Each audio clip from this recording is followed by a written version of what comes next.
trayectoria artística, consolidado en cine, teatro, televisión y plataformas de streaming.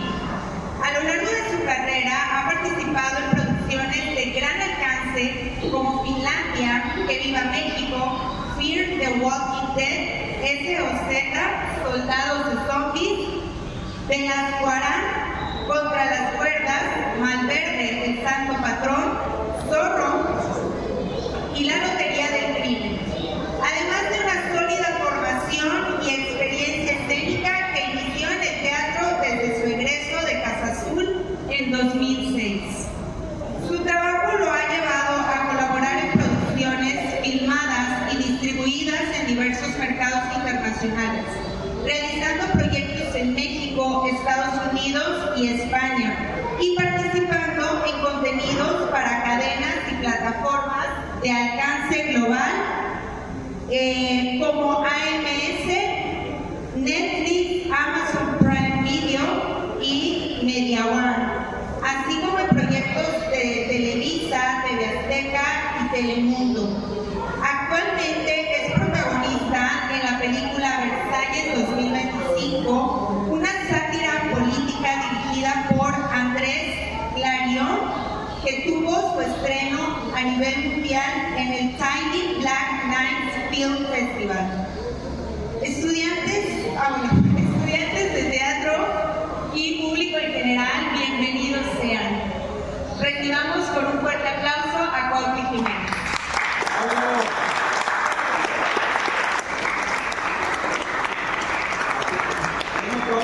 Regresas a trabajo después de estar trabajando arduamente. ¿Cómo te ha tratado tu tierra? ¿El calor todavía no soporta o no?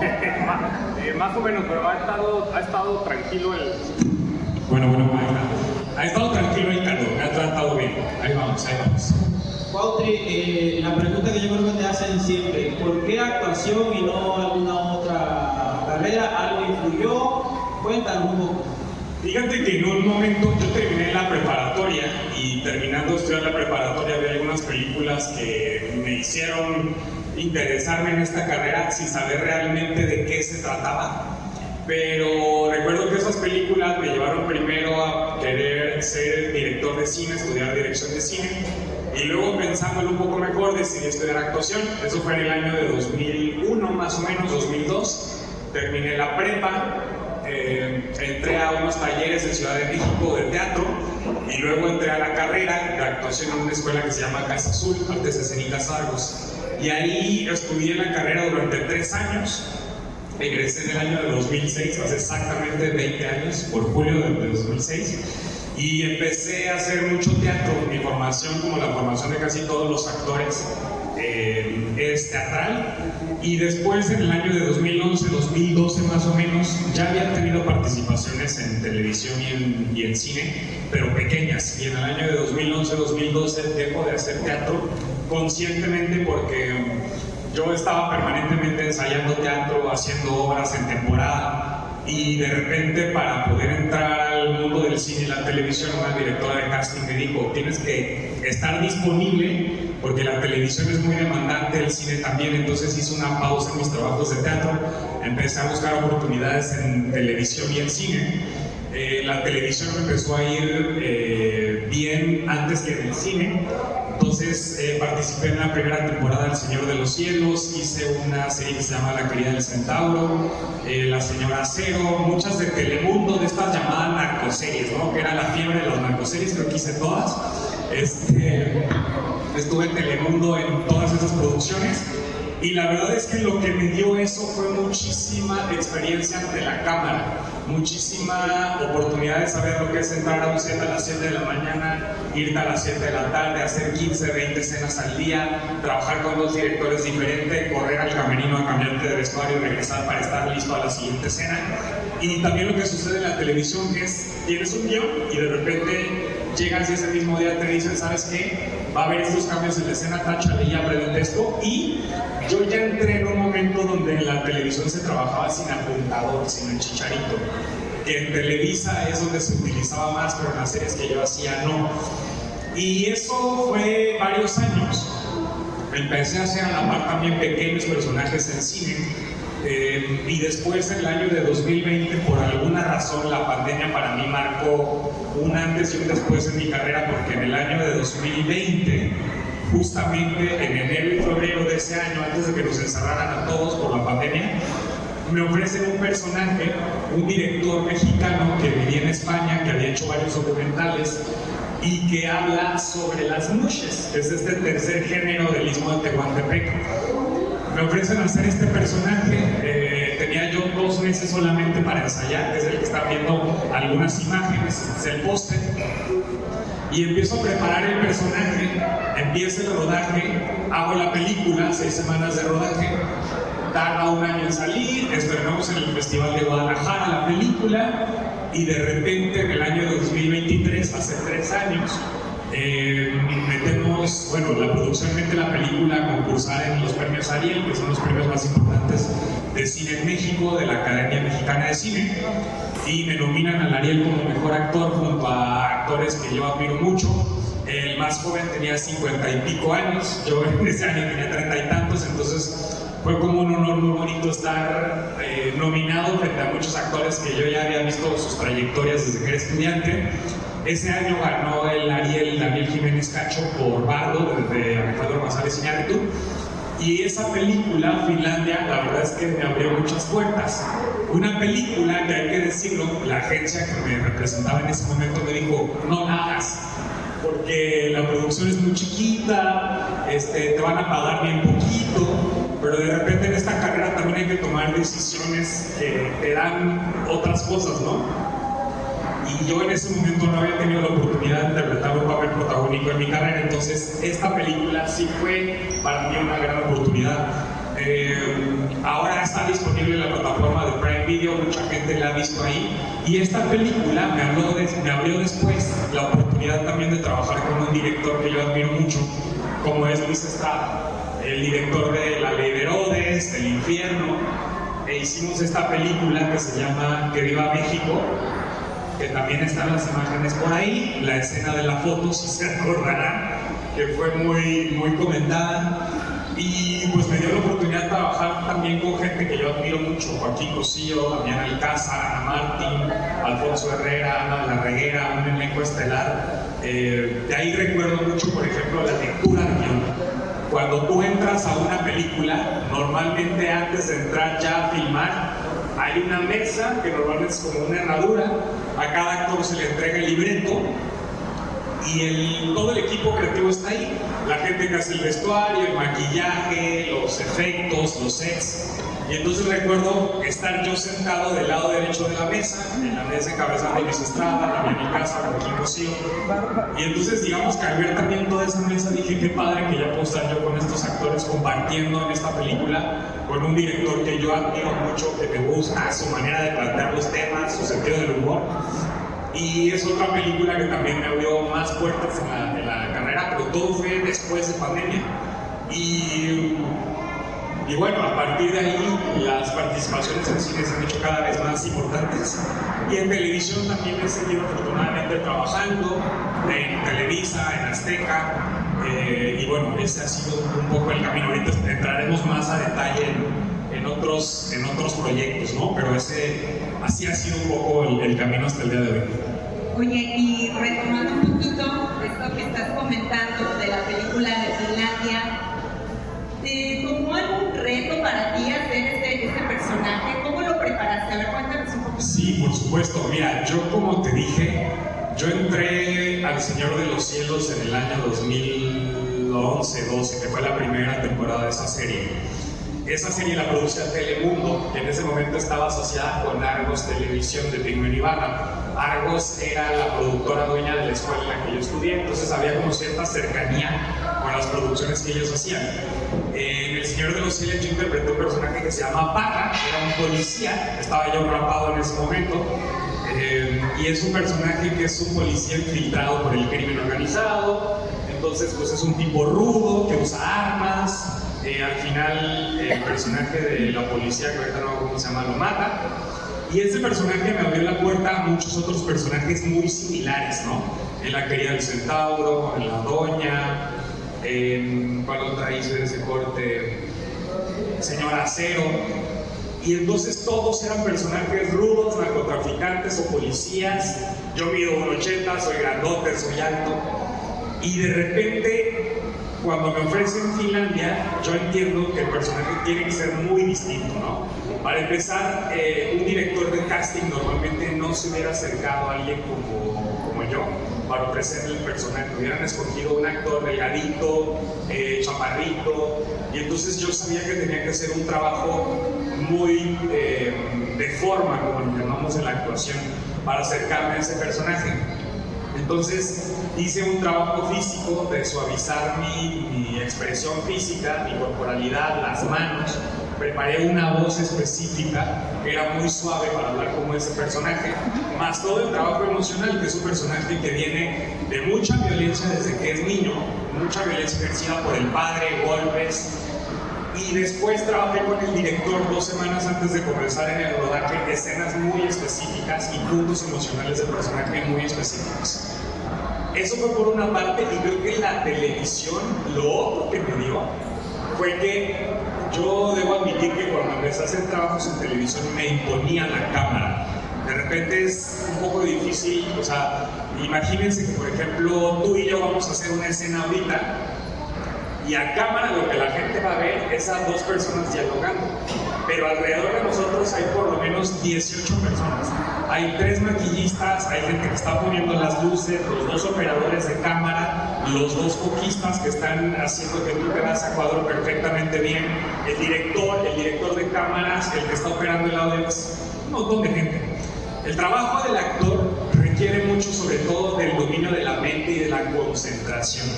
Para que una vez que hiciste todo el trabajo que haces en tu casa de creación de personaje, de la emoción, de entender qué es lo que pasa en esa escena, lo hagas y te olvides de los 18 que están alrededor de ti.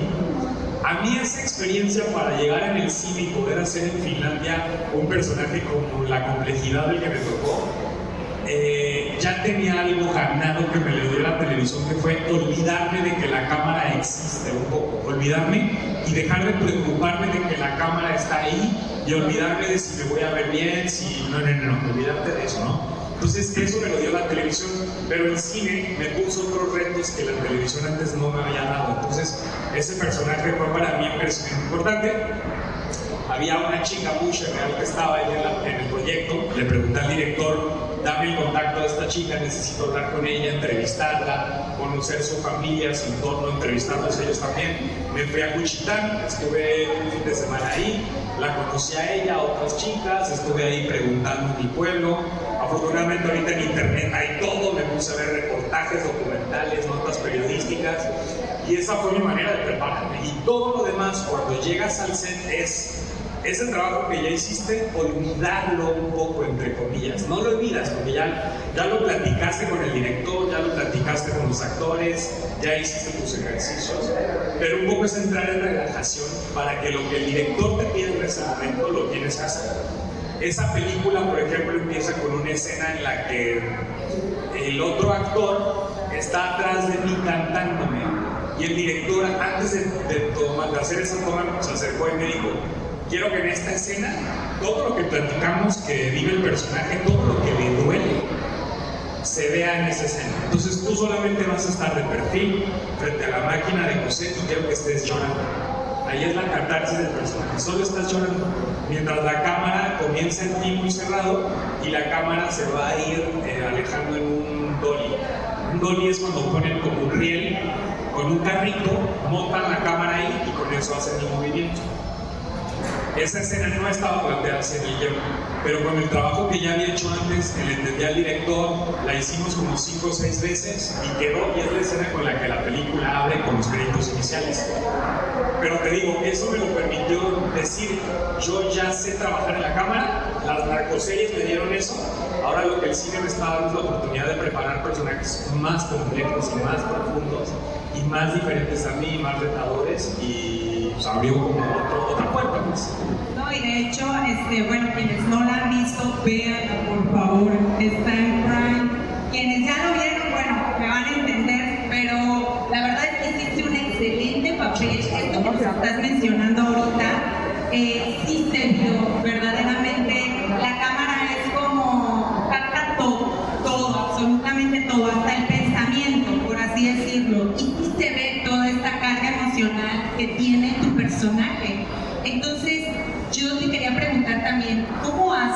igual, tanto en cine como en televisión, a veces tienes que grabar más de una vez la misma escena por los diferentes ángulos. Entonces, ¿cómo haces tú para, por ejemplo, para ese personaje, para no perder esa esencia, esa verdad escénica que te estaba pidiendo el director? El teatro, eso me lo dio el teatro, porque en el teatro tú repites una función y otra, entre comillas, lo mismo. Pero para que me entiendan o puedan acercarse un poco más a la sensación que tenemos los actores cuando trabajamos con una escena o con un material, es una especie de autoinducción, es como una especie de locura autoinducida, ¿no? Tú creas lo que los maestros de teatro le llaman tu tren de pensamiento, ¿no? O sea, a ustedes, por ejemplo, les pregunto qué recuerdos tienen de la infancia, seguramente se van a acordar de una comida que les preparaba su mamá, de algún juego con sus hermanos en el patio de la casa, de olores. De repente hay olores que nos recuerdan una emoción y nos hacen estar en ese lugar otra vez, aunque ya no estemos ahí. Eso es lo que hacemos con los actores, pero trabajando con cosas que no hemos vivido, que son del personaje, pero que tú tienes que ir a tu casa, inventarte tu historia, escribir un cuento, que es el de tu biografía, y luego llevarlo a escena o llevarlo a la cámara, ¿no? Entonces a mí el teatro lo que me ha dado en cada función es la oportunidad de recrear eso una y otra vez. Y es muy chistoso porque a veces una imagen, un recuerdo, un olor que te sirve para una función, en la siguiente función ya no te va a funcionar. Entonces, entre el actor más trabaje, más imagine, es mucho trabajo con la imaginación. Todo ese universo que le pertenece al personaje, más herramientas vas a tener cuando te toque actuarlas. Entonces, para mí fue eso, te digo, es un trabajo de domar la mente, la concentración, y después el teatro. Eso a mí me ayudó muchísimo. Y está relajado porque de repente hay sensaciones, imágenes, lo que te da tu compañero actor o actriz, que te emociona también y te da la emoción y logras salir en ese momento.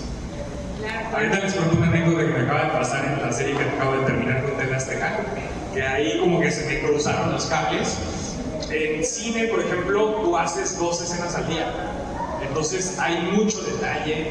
Puedes dedicarte la mitad del día a hacer solo una escena y te tardas 12 tomas en hacer solamente un encuadre. En televisión haces 15 o 20 escenas al día, vas rápido.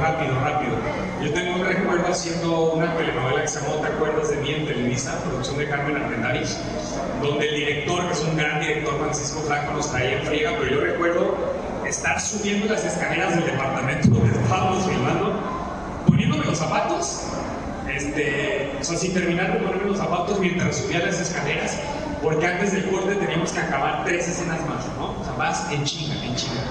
Entonces tienes que echar mano de otras herramientas para resolver rápido tu trabajo en la cámara.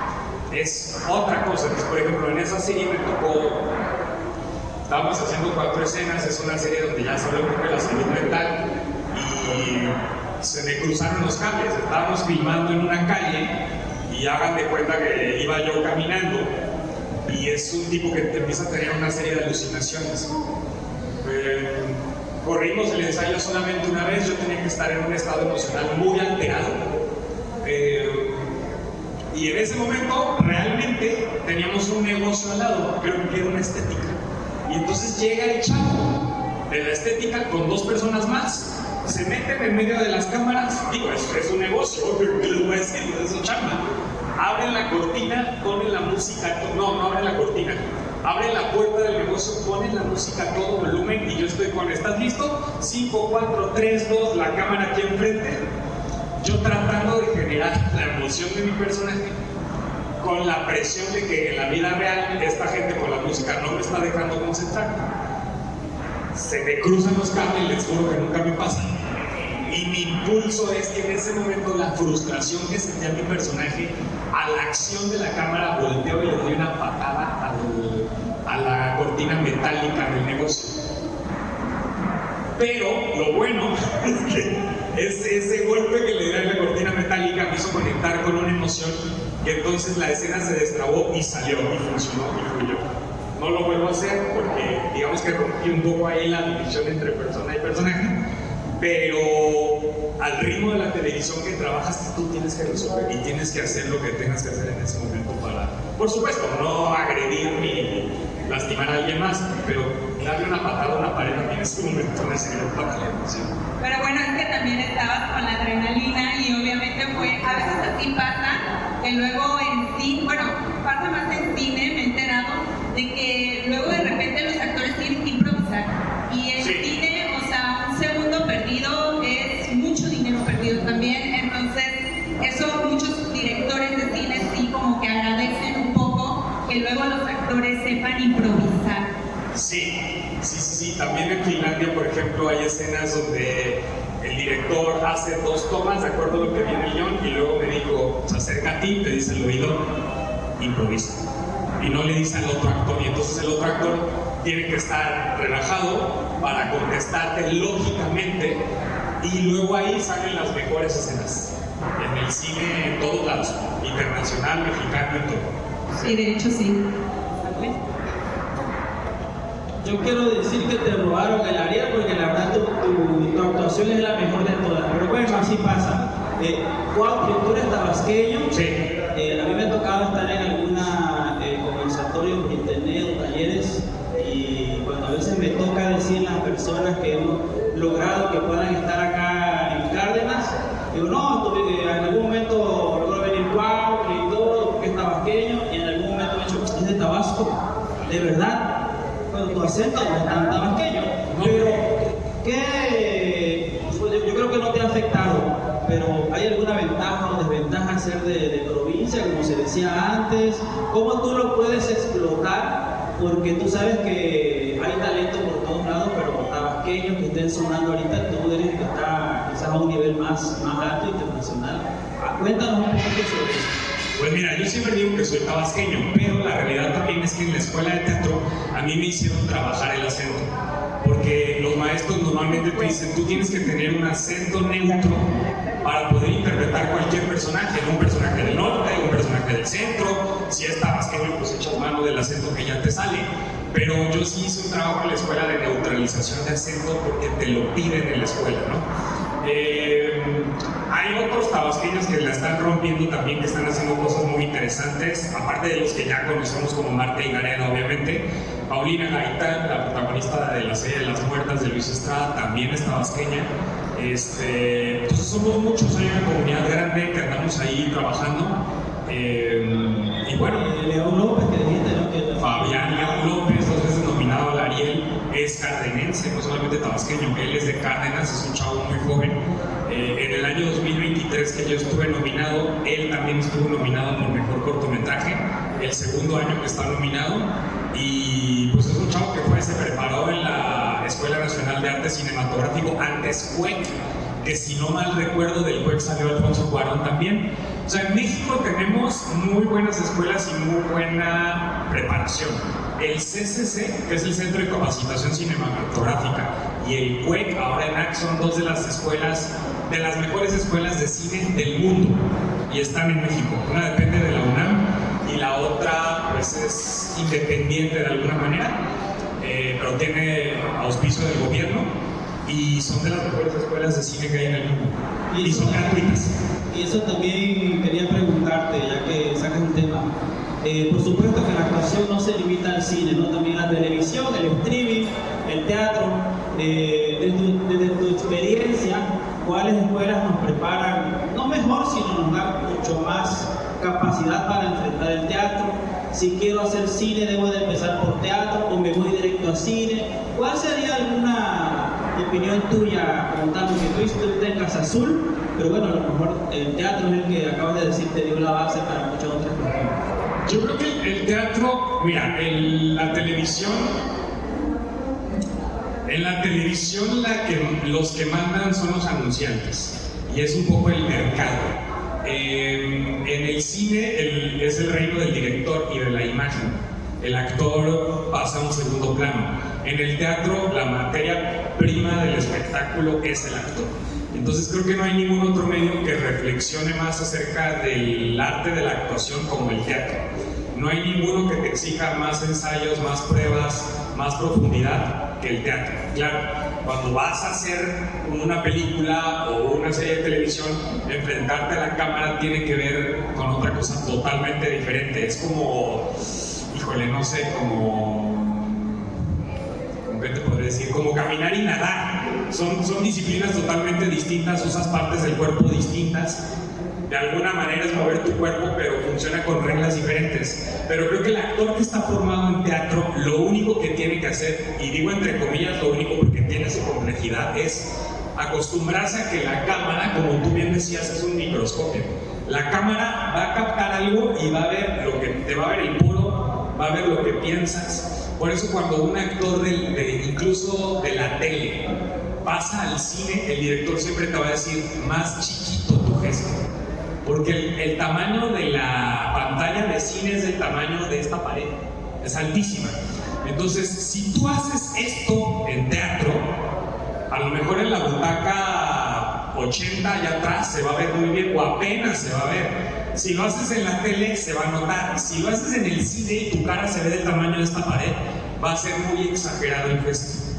Entonces el director te va a decir más chiquito, quiero verlo solo en los ojos. Y normalmente tienes que aprender, para mí esa ha sido la clave de trabajar en la cámara, que en la cámara no tienes que involucrar tanto la expresión de todo el cuerpo, tienes que concentrar en que tu mirada sea la que transmita la intención que tiene tu personaje. Y eso tiene mucho que ver con la dirección. Una vez me tocó hacer una audición para una serie de televisión que fuimos, creo que todos los actores de México en ese momento, eran filas y filas y era ya una segunda prueba. Y recuerdo que nunca había estado tan nervioso porque había 15 personas en esas pruebas, ¿no? Adentro viendo tus pruebas a cámara. Y una de las cosas que me ayudó para mantenerme muy sereno en esa audición era ver a la actriz con la que estaba haciendo la escena siempre a los ojos y nunca desconectarme de su mirada. Y entonces mi reacción siempre era a partir de lo que ella hacía. Y de verla, como que ya todas mis reacciones eran muy naturales y no tenía que hacer otra cosa más que estar en contacto visual con ella. Y eso me ayudó muchísimo. Pero sí creo que el teatro te da una solidez, la repetición de cada función, la profundidad del estudio, te da más herramientas para después ir al cine o a la televisión.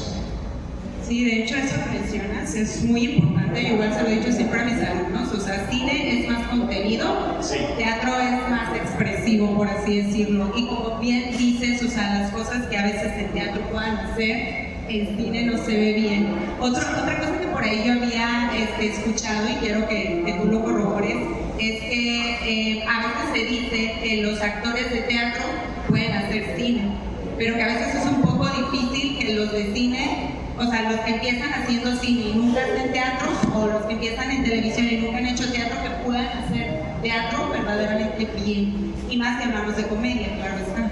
Sí, porque el actor de cine al revés, cuando lo pasas al teatro y solamente ha hecho cine, se queda chiquito.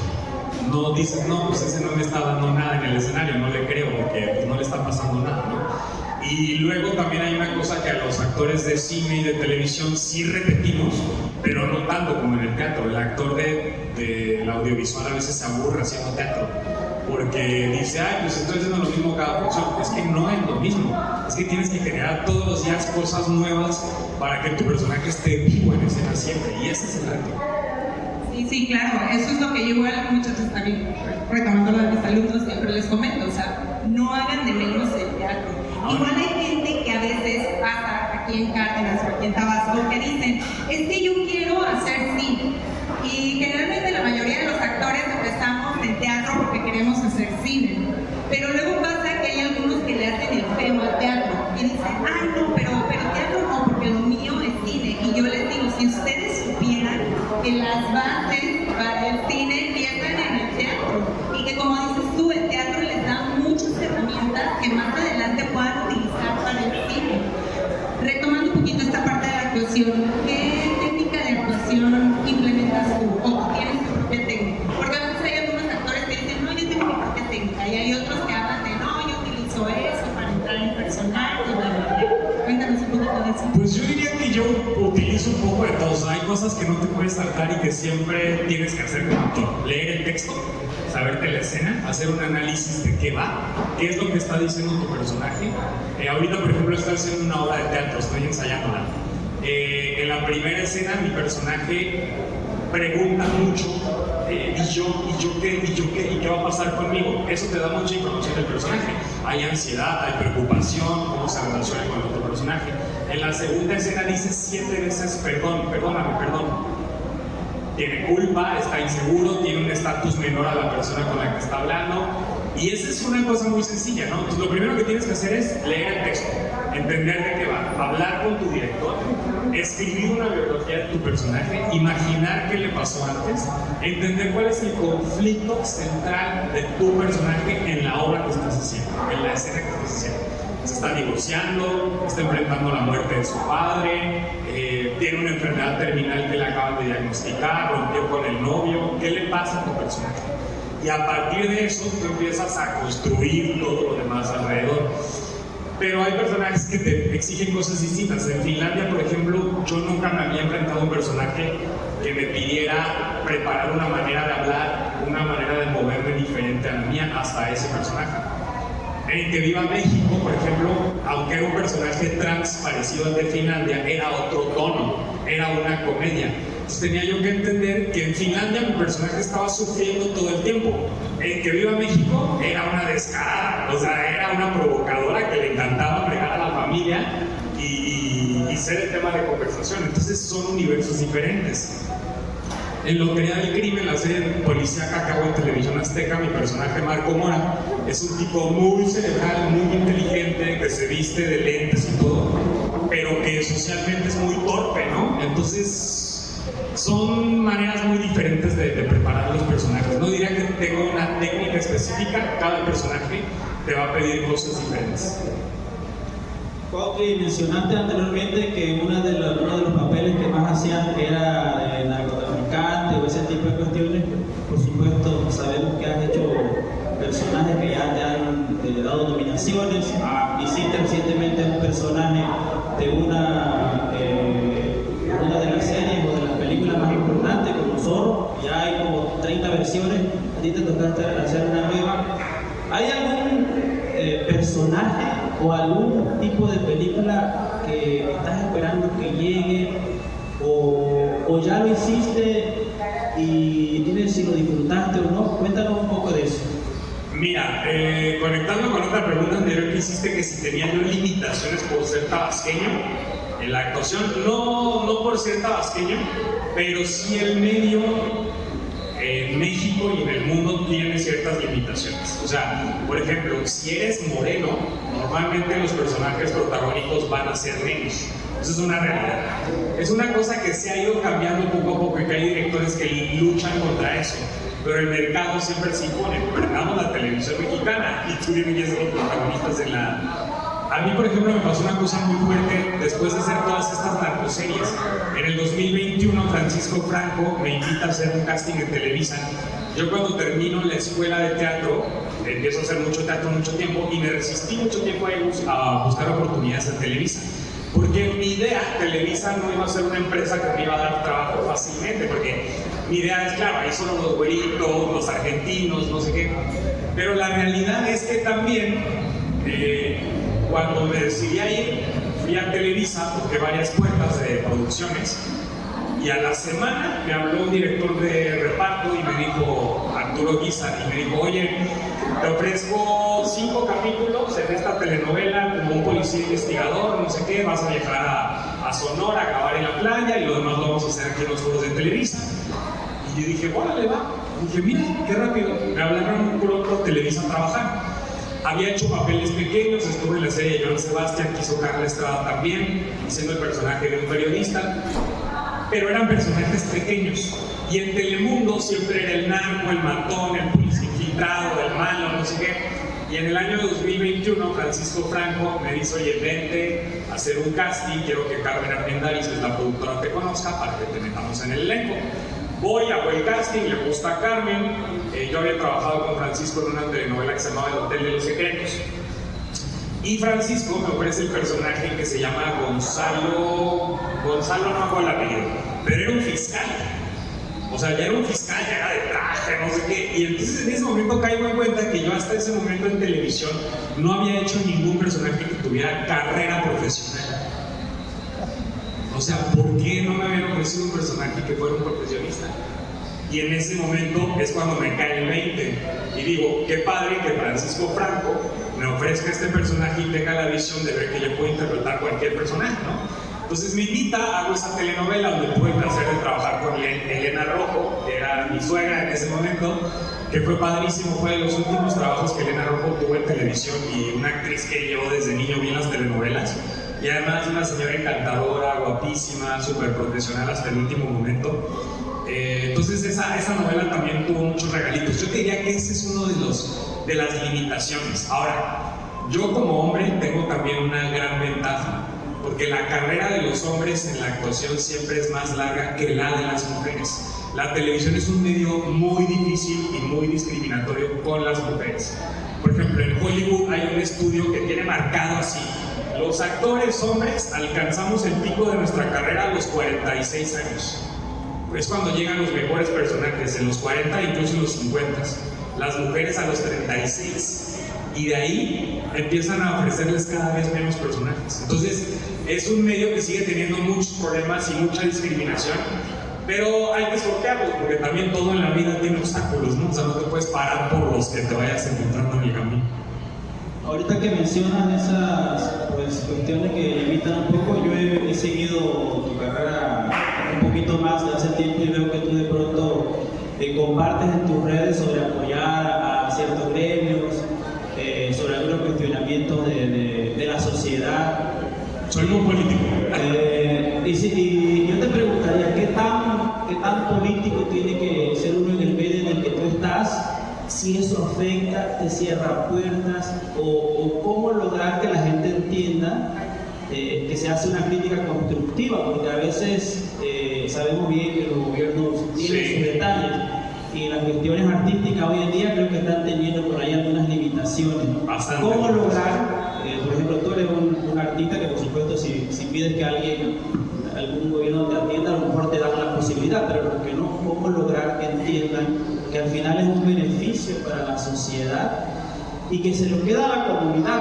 Porque lo que estás haciendo tú hoy en día es para la gente y los que organizamos, pero la gente importa esto, ¿no? Entonces, ¿cómo lograr eso? Híjole, es la pregunta del millón. Mira, yo creo que no te cierra puertas pronunciarte en este medio. Te cierran las puertas otra cosa, que no seas profesional, que te portes mal, que seas conflictivo, eso sí te cierra las puertas. Que te posiciones políticamente, pensaría yo que no. Yo, me posiciono políticamente en algunos temas, no solo por mi personalidad, sino porque es normal que el actor, para poder abordar un texto del siglo XVIII de Europa o una película como Luis Estrada del año 2026, o para hablar en una serie de televisión de la época que quieras, necesitas saber cuál es el contexto social en el que está eso. Entonces un actor tiene que saber de política, de economía, de sociedad, de muchas cosas, para poder saber de qué fregados se está hablando. Si no, ¿cómo te paras en un auditorio? Tienes que leer el periódico, tienes que estar informado, leer libros, tener cultura general. Que los gobiernos se interesen en la cultura es muy difícil. Son muy pocos los que se han interesado. Voy a decir algo que quizás es políticamente incorrecto, pero el último presidente que se preocupó por la cultura en México realmente, que le invirtió, que creó cosas como el Conaculta y muchas otras, fue Carlos Salinas de Gortari. Y mira que no es santo de mi devoción, pero en cultura ese señor le invirtió mucho y creó una infraestructura que hasta el día de hoy, el Centro Nacional de las Artes, que está en Churubusco y Tlalpan, es un centro de primer mundo. Ahí está la Escuela Nacional de Arte Teatral, de Música, la Escuela de Danza, el CCC de Cine. Ahí están, y esas las creó ese señor. El Conaculta, que dio becas de creadores a gente que tiene años trabajando, escritores, actores, dramaturgos, lo hizo Carlos Salinas. Hace mucho tiempo que no tenemos eso. Mucho tiempo. Hay que invertir en la cultura, sí hay que invertir en la cultura. ¿Cómo hacérselo entender a los gobiernos? Híjole, es muy difícil. Otra pregunta del millón. Otra pregunta del millón. Si aquí tienen opciones, díganme y ahí les escribimos un memo en el periódico. Después de la charla, a lo mejor se puede dejar de... Exacto. Pero sí sirve la cultura y el arte sirven para que los chavitos que están aquí sentados, los niños que están aquí sentados, no piensen solamente en diversión, que está bien pensar en diversión, no piensen solamente en dinero, que está bien pensar en dinero, pero que piensen en cómo trabajar sus emociones, cómo trabajar sus frustraciones, sus miedos, sus anhelos. Para eso sirve la cultura y para crear comunidad, para que estemos sentados aquí. Leti, que es una amiga de la familia que no veía hace años, qué padre verte aquí. La cultura crea esto: cercanía, plática, convivencia, experiencias. De aquí se van a salir y le van a contar a alguien más: oye, fui a esta conferencia y conocí a este chavo y a esta película, y van a ver la película de Luis Estrada y van a decir: ¿dónde es ese pueblo? Real de 14, San Luis Potosí, qué bonito. Ah, es un pueblo mágico, hay minería, en tal año no sé qué, y entonces empiezas a conocer un poco más de tu país. Joaquín Cosío, que trabaja en esa película, El Cochiloco del Infierno, es un gran actor, pero además es poeta, escribe poesía y tiene libros publicados. Entonces hay muchas historias y cosas que te van a conectar y que van creando comunidad, que es lo que nos falta. Porque el capitalismo, que es un sistema padre en ese sentido, porque nos hace vivir muy cómodos, pero en otros es muy canijo porque te hace pensar solamente en ti, en el individuo, no en la comunidad, nos va desconectando. Y estos aparatitos que tenemos, que son las redes, también nos van desconectando. Y el crimen organizado, que muchas veces en este país es un dolor de cabeza, te da miedo de salir a la calle, de ir al teatro, de ir al cine. Entonces, estos eventos crean conversación, comunidad, y también aprendes, que también es importante, a escuchar opiniones con las que muchas veces no estás de acuerdo, pero las toleras, platicas con otra persona que piensa distinto a ti, y eso es sano, y eso nos hace falta también. Entonces, mira, para el pelito de gato que se le tiene que invertir a la cultura, es una inversión que vale la pena. Ahora hay que hacerle entender a los gobiernos. Y bueno, creo que es el momento adecuado, antes de darle la palabra a Yanira. Este conversatorio, esta masterclass tuvo apoyo de patrocinio de empresas locales. Agradecerle al restaurante Barra Parisina, bueno, nos brindó los alimentos al artista, a su señora madre, a su señor hermano y a la compañera también, que la verdad siempre nos apoya. Sí, se portó muy bien. Hazte Activa nos dio estos patrocinios que están firmados por el actor Cuautla. Al ratito vamos a hacer unas preguntas quien se quiera llevar, hay muy pocos, así que pongan atención. Gráficos del Sur nos dio el Salona. También son algunos que siempre estoy tocando puertas, a veces se puede, a veces no. Nuestros amigos de Trabuco aquí nos apoyaron con estos muebles donde estamos sentados. Muchas gracias también a ellos. Por ahí se me va uno. Apoyos La Raza también nos dio para la comida a un servidor y al amigo Lázaro, un artista cubano que está acá. Entonces eso también ayuda a la gente, a veces se involucra con, y yo te platiqué hace un momento que toco puertas y hemos logrado lograr actividades y la gente se suma, ¿no? A veces uno quisiera que fuera un poquito más del otro lado, pero bueno, al final, si no se puede, nosotros tenemos que seguir avanzando. Por supuesto. Es importante. Y quiero decirle que esta es la actividad número 190 que hacemos con ARS. Para quienes no conozcan nuestras redes, allá hay una luna que pueden seguirnos en TikTok, en Facebook y en Instagram. Yo aquí he estado en presentaciones de teatro que has hecho con otros compañeros también. Aquí, Sí, mira, aquí en este espacio, bueno, hemos estado aquí, sentimos que es nuestra casa porque hemos logrado que vengan otros artistas y como les digo, es para ustedes. Bueno, hoy tenemos el gusto de tener aquí a Cuautli. Ahora sí, le damos la palabra a Yanira.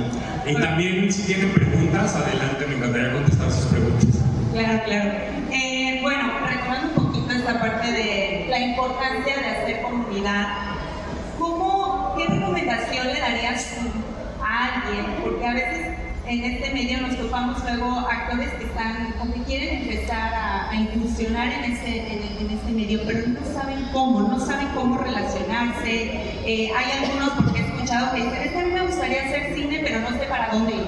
Entonces, ¿qué recomendación le darías tú, por ejemplo, a un actor que igual ya empezó a hacer teatro, pero no tiene como que los medios para relacionarse en el cine? ¿Cómo empezar? ¿Por dónde? ¿Dónde tocar puertas? Mira, eso es muy importante y eso fue de las cosas por las que yo de repente me replanteé muchas cosas de cómo le hago. Y te voy a decir una que es la más sencilla de por dónde empezar.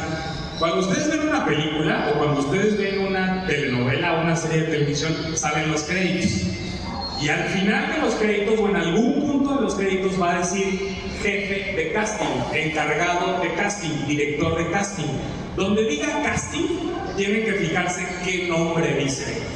Porque el nombre que dice ahí es la persona que audicionó a todos los actores para esa película, o a casi todos. Y normalmente los directores de casting en México no son más de 15. Podrán ser muchos, podrán ser pocos, son 15 más o menos los principales directores de casting de películas y de series y de telenovelas. Y después, si a lo mejor no vives en la Ciudad de México y no tienes la oportunidad de ir, métete a redes sociales. Y en Facebook busca quién es Isabel Cortázar, quién es Alejandro Reza, quién es Luis Rosales, quién es Anilú Pardo, son directores de casting que tienen una página en Facebook, una página en Instagram, una página en redes donde puedes escribir y decirles, oye, ¿a dónde te mando mi material? ¿Qué necesito mandarte? No, pues 4 fotos así, tu currículum, tu demo reel, que es un video de lo que has hecho de actuación, y se los mandas. Y es la manera más eficaz de hacerlo. Cuando yo decidí entrar al cine y a la televisión, hice una lista literal, me puse a sacar todos esos nombres, pregunté con amigos, vi los créditos finales, hice una lista que hasta el día de hoy sigo compartiendo con amigos, la voy actualizando cada tanto, correo electrónico, dirección, teléfonos, la mando. Ya ahorita tengo una agencia que me representa y que se encarga de hacer ese trabajo, pero siempre trato de estar en constante comunicación con ellos también. Si tengo una obra de teatro, los invito. Si hice un cortometraje, les mando el link del corto para verlo. Siempre estoy como tratando de generar una comunicación con ellos. Y yo diría que esa es la manera más fácil. En Estados Unidos comenzó esta cultura de los managers y representantes, que en México es bastante nueva. Todavía no pesan tanto a la hora de tomar decisiones en México, pero ya empieza a ver. No son indispensables, son más indispensables los directores de casting, y ahí es donde hay que empezar. Perfecto. Oye, y otra preguntita. Ahorita que estaba comentando igual Samuel todo esto de las limitantes, ¿cuál sería la limitante que tiene el hacer cine en México? ¿Cuál es la principal limitante? Mira, hacer cine en México, yo creo que en todos los países es difícil, pero hay muchos apoyos. En el 2008, María Rojo, que es una gran actriz que fue senadora además en su momento, ella ayudó a que un estímulo fiscal que había en Francia se trajera el mismo modelo a México. Y entonces hay una cosa que a partir de Hacienda, gente de grandes empresas que quiere reducir impuestos en vez de pagarlo al SAT, lo da para apoyar a películas mexicanas. Claro, tienes que participar, inscribir tu película, meter una carpeta, participar en un sorteo donde hay jurados y un montón de cosas. Pero producir es difícil, pero no, entre comillas, voy a decir que no es tan difícil. Lo difícil es que las películas se vean. Hay una cosa que no se sabe mucho en México, pero los americanos, las grandes compañías distribuidoras con las grandes cadenas de cine tienen un deal, tienen un trato que es: yo te doy mis películas, pero tú me tienes que dar mínimo el 80% de la pantalla. Entonces, en México, en nuestro propio país, exhibir una película mexicana es muy difícil. Normalmente vas a ir al cine y va a estar lleno de películas americanas. Es más, en 6 o 8 salas la misma película. Entonces, ese es un poco el problema, que el cine mexicano se vea. Producirlo sí es difícil, es caro. Hace unos años, en promedio, una película mexicana costaba 20 millones de pesos para hacer. Es mucho dinero para una persona, para una empresa grande no es tanto. Ahorita a lo mejor ya cuesta un poco más, pero tienes que tener todo un equipo atrás que saque esa película adelante, y tienes que tener un equipo profesional porque te vas a encontrar con un montón de imprevistos. Pero hay mecanismos, está el FOCINE, el FIDECINE, el EFICINE, hay muchos fondos para hacerlo, pero hay que concursar, hay mucha competencia en todo eso. Cuautri, ahora el año pasado, si no me equivoco, se estrenó Versalles, que es tu segundo protagónico, es un papel muy importante, me imagino, en tu carrera. Cuéntanos un poco cómo se dio esta oportunidad y de qué habla tu personaje, de qué habla la película, y a lo mejor cuándo la podemos ver en cine. La película Versalles se va a estrenar el próximo año, en algún momento de 2027, antes de julio, y es una película que habla de un joven político que está casado con una española, quiere ser candidato a presidente. Cuando está a punto de lograrlo, le quitan la candidatura, lo mandan a que se guarde en su rancho en lo que pasan las elecciones, sufre un accidente ahí y a partir de ese accidente y de perder la posibilidad de convertirse en presidente, es una comedia negra, hay que decirlo, el personaje empieza a perder un poco la cordura y empieza a hacer unas locuras tremendas. Entonces es un poco como el delirio del poder, de los poderosos. De eso va la película, es la tercera película de un director regiomontano que se llama Andrés Clarion. Estrenamos en Estonia el año pasado, ganamos un premio en el Festival de Santa Bárbara, California, en Estados Unidos. Estuvimos en el Festival de Austin, Texas, y esperamos estrenar pronto en un festival en México y el próximo año que ya esté en salas de cine aquí. Y ese personaje me lo gané audicionando. Fui a grabar una audición a Reza Casting de 3 escenas. Luego me hicieron un callback, que es cuando tú regresas a hacer una segunda prueba con el director. Me pidieron 3 escenas, 3 improvisaciones, y después de eso ya me dijo el director, ya eres tú, vamos a hacerte las pruebas, vamos a ver pruebas de química para ver a la actriz. Así fue un poco el proceso. Y retomando lo de los castings, por ahí luego muchos actores tenemos como que la duda de cómo hacer a veces cuando recibimos un casting, porque también por el tiempo muy cortito que luego se nos da de que te lo mando hoy y mañana más tarde me tienes que devolver el casting. Y luego lo que te dan de información sobre es poquitito. Entonces, ¿cómo le haces tú para crear este personaje al momento de castear? Pues mira, creo que analizar muy bien la escena antes de mandarla. Puedes preguntar también, porque a veces no te dan la información, pero si la pides, sí te la dan, o te comparten un poquito más y ya tienes más información. Pero creo que también el casting es un arte, entonces también tomar talleres de casting para preparar un buen casting también es bueno, porque de repente hay trucos, ¿no? Te voy a compartir uno que yo tengo. La escena empieza que yo entro a esta sala y digo a todos, oigan, buenas tardes, ¿cómo están? No sé qué, así empieza, muy sencillo. Yo normalmente lo que hago es que cuando presento un casting, además de hacer eso, me invento 10 segundos o 15 segundos antes de la escena y yo le meto otra cosa. Entonces a lo mejor yo empiezo la escena desde que me estoy bajando del coche. Entonces hago la acción de caminar, llego, veo el auditorio, entro y digo, hola, buenas tardes, y ya ahí empieza la escena. Y al final a veces casi también le meto algo. ¿Qué pasa con eso? Los directores de casting ven eso y dicen, tenemos un actor que es capaz de imaginar otras posibilidades, de imaginar cuál es el contexto también de esta escena y pues le pone un poquito más.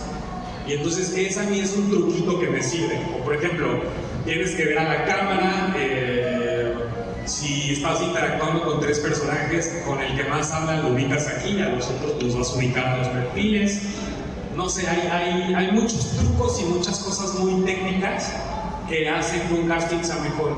Si le estás contando un chisme o un secreto al otro personaje, a lo mejor si empiezas aquí el casting, en algún momento te acercas más a la cámara y se lo dices a un cortito en un volumen muy bajo y ya no lo ves a los ojos. Y son como matices que le vas dando a tu personaje donde dicen, mira, está haciendo algo diferente o está buscándole ahí otra cosa, otra energía al casting. Entonces hay muchos trucos en talleres de casting, te lo enseñan también, pero yo hago como esas cosas porque sí hay de repente poca información. ¿Qué tal las escenas íntimas? Porque luego mucha gente se queda de, ay, ¿cómo se hacen esas escenas? O hay mucha gente que luego sí tiene como que esa inquietud de si, ¿qué pasa en las escenas íntimas? Las escenas íntimas normalmente son una coreografía. Porque la gente ve las escenas íntimas y dice, ay, qué fuerte los actores. Pero los actores no están solos, los actores están mínimo con 5 personas alrededor. Y además, lo que la gente de repente se nos olvida es que la cámara te está siguiendo. Entonces el director te dice, le vas a tocar primero el codo a ella y luego subes aquí y a los 2 segundos vas a su hombro. Y tú como actor tienes que estar dando la intención de la escena íntima, pero también tienes que recordar esas instrucciones porque si tú avanzas la mano más rápido, la cámara ya no te ve. Entonces es una coreografía también las escenas íntimas. Y luego ya escenas, por ejemplo, que Viva México, los que vieron mi escena de la foto, donde yo leí el guión y decía, aquí la Jacinta se para, va a tomarle la foto a la... Bueno, no es una escena íntima, eso es una escena muy pública, pero yo tenía que enseñar las nalgas literal en la escena, ¿no? Y entonces yo leía el guión y dije, me tengo que preparar para esa escena, ¿qué hago? No sé qué, y está toda la familia aparte. Y entonces llegamos a ese momento, y me acuerdo que yo me acerqué con Martín, que era el asistente de Luis, el director, y le dije, oye Martín, no seas cabrón, cuando vaya a esa escena, por lo menos quiten a los niños, que los niños no estén, que se vayan los demás a comer y ya la escena las haces con los adultos y ya yo me volteo. Era levantarme la falda, bajarme los calzones y las nalgas. Y la hacemos, o con la menor cantidad de gente posible. Me digo, sí, no te preocupes. Hacemos toda la secuencia previa y cuando llega ese momento, el personaje de Pocho pasaba al frente y me decía, tómala tú, no sé qué. No, yo le decía. Y entonces yo estaba esperando que sacaran a los niños, y que sacaran a las actrices, y que sacaran a todo el mundo, y no lo sacaban. Y yo, Martín, ¿qué está pasando? Y entonces le digo, Martín, oye Martín, ya va mi escena así. Yo, pues ¿a qué la vas a sacar? No, dice Luis que te le eches así. Yo. Entonces lo volteé a ver y me dijo, Luis, ¿qué onda? ¿Sí o no?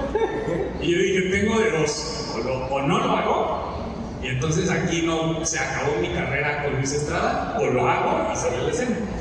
Y entonces yo cuando tengo esas escenas y de repente pues sí me cuesta trabajo, porque sí tengo pudor y vergüenza, bloqueo y digo, es el personaje, a la fregada. Y entonces dije, sí señor, va a la escena, ¿cómo no? Y entonces 5, 4, 3, 2, ¡tras! Y todos, ja, ja, ja. Y dije, funcionó la escena, perfecto, ya no lo tengo que hacer 2 veces, pero una perfecta. No te lo se repite. No, le dije a mi ya y le ponen color, para que sea bonito el finalitas y salga sí, no, ahí no hubiera aguantado unas tomas, ¿no? Oye, ¿y qué tal con tu familia? Digo, porque, o sea, luego te tocó ver esta película con con mi familia. ¿Tu familia igual? No, porque esa película en el estreno pues no pudieron estar, pues mi familia vive acá en Tabasco, yo vivo en México, pues trabajan y todo. La fueron a ver después al cine, pero en ese momento fui yo solo a la premier. Y invité creo que a amigos que estaban allá, pero no la vieron conmigo. Pero ya verla no me causaba nada, hacerla era lo que me daba pena. Pero no, o sea, no lo piensas al momento de decir, ay, eso lo van a ver mis papás o algo así. No tienes mayor detalle. No, ya casi estoy grande como para que mis papás me digan, ya oye lo que quiero, ya estoy. No, es que luego a veces pasa, digo que ya estés grande y todo, pero hay papás que son muy cuidadosos y que son así muy reservados. No, mis papás no, yo creo que sí es una película que mi sobrina, por ejemplo, que a mi hermano no la va a ver hasta que cumpla 15, yo creo 16.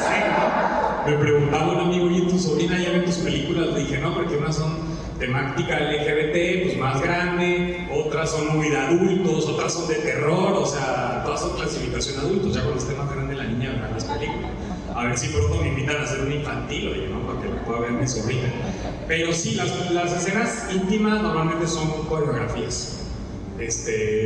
Sí hay pudor, por supuesto, pero también tienen esa complejidad. Sí. Bueno, ahí si van a hacer una pregunta, ahí se va coordinando con el amigo Lázaro. Lázaro, ahí ven tomando quieren hacer preguntas. Cuautri, ha cambiado mucho la industria, ahorita el streaming, y bueno, estás en tu casa, te pones las palomitas, te pones Netflix, lo que sea, y a lo mejor dejas de ir al cine, ¿no? Porque sí. El cine todavía tiene esa magia, pero bueno. Y tú has hecho varias series que ahorita están en Netflix, Prime Video.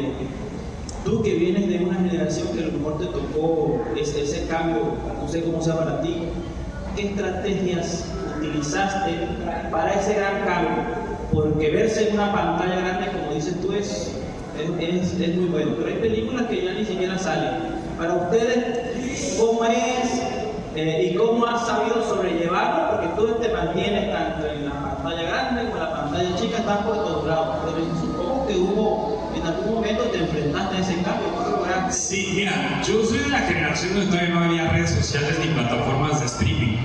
Una cosa que yo hice al principio por supervivencia tal cual, porque yo, digamos que me independicé, me fui a vivir solo, fue cuando me puse las pilas y dije, tengo que esforzar para que esto salga, y me puse así, fui a rentar un cuarto de azotea, le dejé el coche a mi papá, no tenía trabajo, trabajaba en súper ofreciendo muestras de resistol y de otras cosas, porque dije, me tengo que obligar a que me cueste, y ahí, y a dejar el orgullo de decir, yo no voy a parar de Televisa porque me van a rechazar. Y entonces iba con mi currículum a Televisa, agarraba, me acuerdo que llegaba a Metro Barranca del Muerto, me bajaba, caminaba, llegaba a Televisa, hola, ¿qué tal? Buenas tardes, mire, yo soy actor, quiero trabajar aquí, ni siquiera. Y entonces llegué, hice eso y a mí me tocó todavía el contacto directo con la gente. Arturo Guisa, que fue el actor que me dio la primera oportunidad, me dijo, me caíste bien porque desde que llegaste y te presentaste, y cuando vi tu currículum, ciertamente yo no había hecho mucha televisión y mucho cine, pero teatro sí. Y Arturo Guisa era un hombre de teatro, que su hermano también fue miembro de la Compañía Nacional de Teatro, y empecé. Bueno, y Arturo me dijo, yo cuando te vi dije, este sí es un actor formado, preparado, entonces dije, le voy a dar este personaje. A mí me tocó todavía esa aproximación real, cercana. La pandemia y la tecnología cambió todo. Cuando cae la pandemia, Televisa y TV Azteca cierran sus puertas por la pandemia. Y dicen, ahora los actores se van a reportar vía correo electrónico, ya no van a venir a la oficina. Entonces ya los actores decían, pues ¿cómo le voy a hacer si el director de casting no conoce, no sabe cómo me veo, ve mis fotos, pero no me ve en persona, ¿no? Empezaron las redes sociales, es otro mundo muy distinto. Yo lo que aprendí en ese momento, te digo un poco por sobrevivencia, es que yo me moví. Hay actores que se especializan en cine, hay actores que se especializan solo en televisión y hay actores que se consagran solo al teatro. Yo dije quiero hacer las tres y fui y toqué las puertas de las tres. Y eso de alguna manera creo que me resultó porque hoy tengo la posibilidad de hacer una película independiente y de hacer una película más o menos comercial como La Luz Está, pero también me invitan a trabajar en Azteca, pero también me invitan a trabajar en Televisa, pero también hago una obra de teatro, entonces me puedo estar moviendo en las tres pistas, ¿no? Y como todo medio, de repente uno baja en los proyectos y en el otro no, y eso. Pero eso yo lo logré de alguna manera cuando todavía el contacto era más directo. Ahorita me encuentro actores jóvenes que me dicen, oye, ¿cómo le hago? No me contestan los mails, los directores de casting no los ven. Yo les digo, mira, acósalos, o sea, contáctalos por redes, contáctalos por el mail, ve a pararte a la oficina, haz lo que tengas que hacer, pero ellos tienen que saber que existes. Cuando tú rompes esa barrera, a mí te juro, yo estudié en la escuela de Argos, pero no por eso recibí oportunidades inmediatamente. Yo tenía que ir a pararme cada 2 semanas y me hice así la promesa. Mínimo cada 2 semanas voy a ir a Televisa, mínimo cada 2 semanas voy a ir a Argos. Y en Argos te prometo que me dieron mi primer personaje en El Señor de los Cielos porque se hartaron. Porque dijeron, ya para que este cabrón no venga ya a darle un personaje, dale 5 capítulos, ya no lo vamos a ver aquí. Y entonces ya hice ese personaje. Y ya cuando regresé a firmar el contrato me dijo la directora de casting, oye, me dijo el director que qué padre tu trabajo, que le gustó mucho, que le mande más actores como tú. Dije, bueno, ya logré que vieran mi trabajo. Ya rompí la barrera primero de recíbeme en la oficina, dame una oportunidad. Ya rompí la barrera de mi trabajo, ya te gustó, ya me empezaron a hablar para otras cosas. Pero ese primer contacto creo que eso es lo más difícil. Ya después tu mismo trabajo, si no haces bien, te va recomendando. Si además no eres un actor conflictivo, dice el director, pues háblale a este, porque no voy a discutir 1 hora en lo que me pongo de acuerdo con la escena. No sé, muchas cosas, llega puntual, muchas cosas que también, como cualquier otro trabajo, van a pesar a la hora de tomar la decisión. Hoy, yo creo que los actores se la ven más difíciles, porque además las redes sociales, los influencers, todo este mundo. Pero yo creo que los actores formados siempre van a hacer falta. Porque aunque tú pongas a un influencer o al actor de moda de protagonista, necesitas un reparto abajo que lo sostenga. Y esos actores siempre van a ser necesarios, siempre. Y todos los vemos y sabemos quiénes son en la tele y en el cine, ¿no? Entonces hay que buscar siempre las estrategias para llegar, tocar la puerta y que te abran la puerta. Hay que insistir. Esta carrera, el que crea que solamente es de amor al arte, sí es de amor al arte, pero también es de persistencia, de necedad y de insistencia. Si no, no hay manera de ver eso. Y así logramos la Masterclass insistiendo para que También, desde diciembre. ¿Alguna pregunta del público? Me encantaría contestar alguna pregunta si tienen por ahí, anímense, del tipo que sea, no se preocupen. Hola, Coque. Para empezar, muchas felicidades y muchas gracias. ¿Tu nombre cuál es, perdón? Oscar Brindis. Oscar. Claro, Oscar, ¿cómo estás? Nos acabamos de ver en el gimnasio, ¿verdad? Así es, hace unos días. Y también felicitar a los organizadores. Creo que este tipo de eventos hace falta un poquito más. Felicidades, les quedó muy padre. Muchas gracias. Mi pregunta es la siguiente. ¿Cómo lidias? Bueno, has mencionado mucho si eres un actor conflictivo. Sí, acá nosotros igual como actores tabasqueños quizás no tenemos tanta experiencia de poder colaborar con actores más profesionales, ¿no? Cuando hablas de un actor conflictivo, ¿a qué te refieres exactamente? Y seguido de eso, ¿cómo lidias con los egos, con compañeros, para que de una u otra manera ya estén en una posición? Porque hasta aquí, a este nivel, hay ciertas personas que dicen, híjole, te toca colaborar con tal, y entra ese roce, y pues uno lo que quiere es dar lo mejor con su trabajo, ¿no? Mira, un actor conflictivo es conflictivo con todos. Ahorita en la serie de televisión que terminé, afortunadamente los protagonistas son increíbles. La serie la protagoniza Sara Maldonado, que es una actriz súper padre, muy accesible, muy profesional. Pero de repente tuvimos en uno de los capítulos, es una serie donde por capítulo entran 10 personajes mínimo, porque ahí es la historia de un asesino en cada capítulo. Y entró un actor que de repente el asistente de actores me decía, híjole, ya llegó este cabrón que no lo aguanto porque le doy una instrucción de que se tiene que ir a cambiar y me ve por arriba del hombro. No le conté en las lecturas, porque te sientas con el director a leer el guión, el director le daba una instrucción y él hacía cara de sí, ya sé.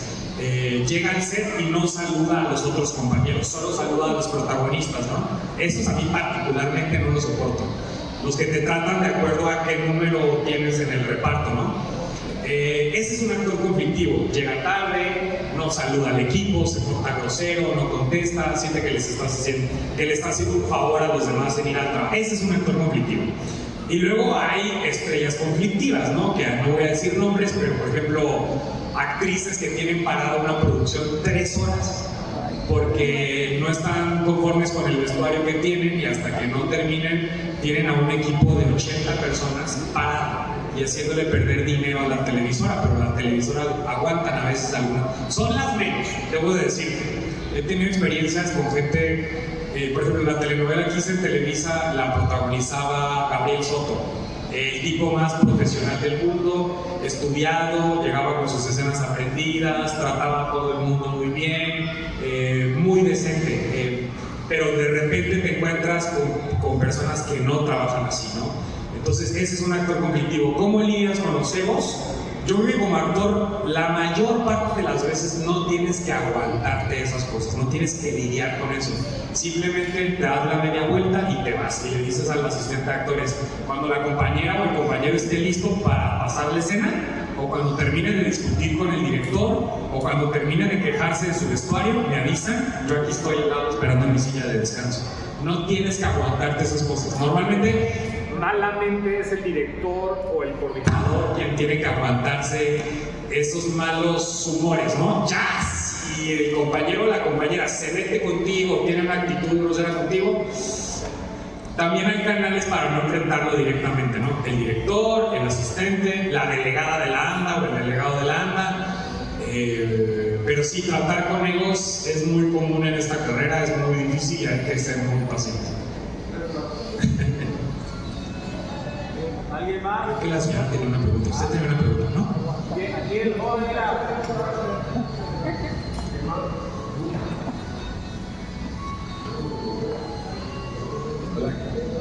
Hola, creo que me da mucha emoción estar aquí presente, ¿no? ¿Cuál es tu nombre, hermano? Jaime Limón. Jaime, mucho gusto, Jaime. Mucho gusto. Y yo quería preguntarte, para ti, ¿cómo fue dar el paso del cine mexicano a proyectos más extranjeros que no tengan que ver con México? Pues no hubo nada particular, realmente funciona igual, lo que pasa es que tienen más presupuesto, pero funciona igual. Para la serie El Zorro que hice en España se abrió una audición, yo hice la audición primero para un personaje, no me dieron ese personaje, el proyecto arrancó, tenían una semana grabando en España y una situación que también pasa mucho, uno de los actores que iba a ser otro personaje, no para el que yo audicioné, sino otro más, se bajó del proyecto, ya no pudo seguir o no quiso seguir, y en ese momento ya con el proyecto iniciado, uno de los productores, que era un venezolano, contacta a una actriz, productora también, que es amiga mía, y le dice, oye, necesito audicionar solo a este personaje para la serie de Zorro, y necesito que esté la próxima semana ya en Islas Canarias grabando. Entonces le dice, solamente mándeme 5 propuestas. Entonces ella se pone a ver, me contacta, porque somos compañeros de la escuela de teatro, y me dice, oye, mándame este casting, son 2 escenas, no sé qué. Pues como cualquier otro casting, lo mando, ahí me dijeron nada más trata de caracterizarte un poquito. Mandé la audición un martes, 2 días después me confirmaron y ese viernes me dijeron, oye, ya necesitamos sacarte el boleto de avión porque ya empiezas a grabar el próximo miércoles que estás aquí. Entonces ese así fue. Y para Fear the Walking Dead, que es el spin-off de The Walking Dead que hice en 2015, creo, igual, o sea, la directora de casting era mexicana, ellos llegaron a hacer esa temporada de la serie en la frontera, Tijuana, Rosarito y no sé qué otra ciudad en la frontera. Hicieron la audición, contrataron a esta directora de casting mexicana que audicionó los papeles mexicanos. Hice audición para un personaje, no me quedé, hice para otro, no me quedé, en el tercero me quedé y ya volé para allá y grabé, hice 3 capítulos de esa serie con un personaje que se llama Reinaldo, todo hablado en inglés prácticamente, y funcionó exactamente de la misma manera, audicionando. Y la verdad es que cuando llegas, te digo, no cambia mucho, lo que cambia es que tienen más dinero. Y ellos, por ejemplo, en los estudios Baja, que son los estudios que están en Tijuana, a la orilla del mar, en esos estudios hicieron Titanic. Todas las escenas donde el barco se está hundiendo se filmaron allá en México, en Rosarito. Ahí ellos, los gringos, construyeron todo este pueblo, era como un pueblo sobreviviente de la epidemia zombie, casitas, la iglesia, la no sé qué, tienen todo. El catering de este servicio de alimentación estaba increíble, tenían unos carritos donde te ofrecían lo que querías, el pago era muy bueno, el trato era muy bueno. Es lo que cambia, porque realmente lo demás es igual. Ahí a lo mejor lo diferente era un poco lo complicado, era la barrera del idioma, ¿no? Yo sí hablo inglés, no como nativo, pero sí lo hablo, entonces sí me podía comunicar y eso era una cosa muy importante para ellos, que el nivel de inglés por lo menos fuera medio para poder recibir las indicaciones de los directores y del equipo técnico.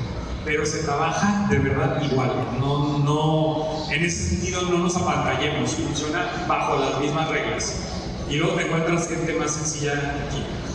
Muchas gracias. Si me permites hacer otra pregunta. Sí, claro. ¿Cuál sería el consejo que tú darías a estudiantes que se quieren enfocar más en el mundo de la actuación para poder empezar en esto? ¿En la actuación en qué exactamente? ¿En cine, en tele, en todo, en teatro? Yo diría en general, pero sobre todo en cine. Estudiar, prepararte mucho y lamentablemente, te voy a decir, es un país muy centralizado, hay que ir a Ciudad de México, eventualmente en algún punto. ¿Cuántos años tienes tú? 14. Hombre, tienes la vida por delante. Sí, termina tu prepa. Está bueno que estés ahorita ya tomando talleres, empieza a leer libros de actuación, empieza a empaparte, ve mucho cine mexicano, pero también mucho cine latinoamericano. En plataformas hay joyitas que te encuentras que luego nadie ve y son películas preciosas. Y empieza a familiarizarte con cómo es la actuación.